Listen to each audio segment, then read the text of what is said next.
Sabah tutulasın elə, saat yapıya mən tutacaqlar.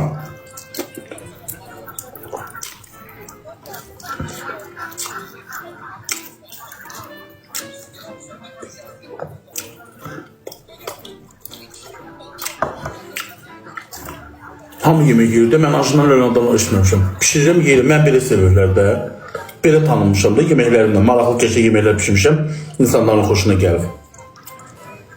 Ağır olan adamları kökətmişəm. Pis yeləməmişəm ha.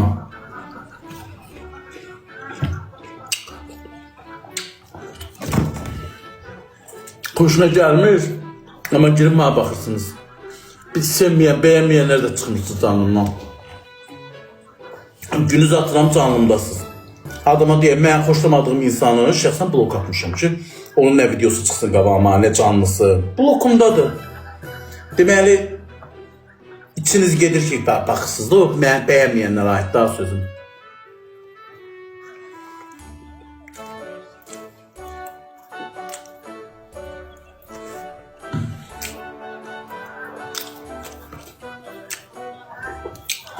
Mən gündəmdə olamam, amma həmişə mənimlə danışıblar da.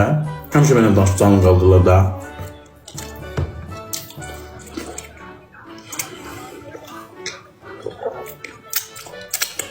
Səhərli yetin gün özün kim danışacaq mənimlə? Mənim 21 çıxacaq, başlayacaqlar onu ilişməyə, ondan prim yığmağa.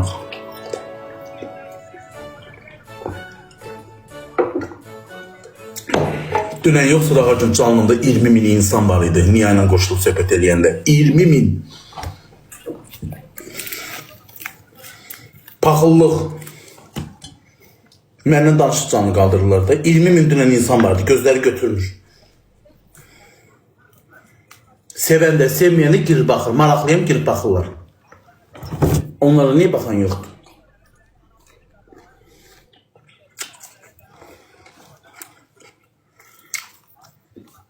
Mənim kimi yüzləri insan TikTok'ta yemək yiyir. Hansı birində o qədər insan olur?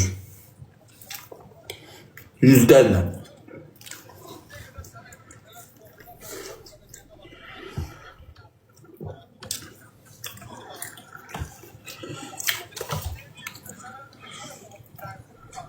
Eləsən də ki, nə deyil mən şəkil edirlər? Nə səbəbə?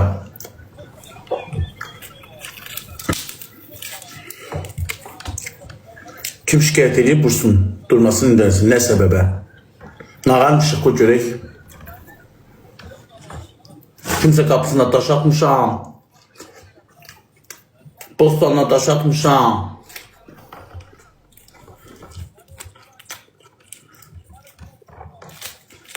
Əlbəttə ki, paxıllıqdır.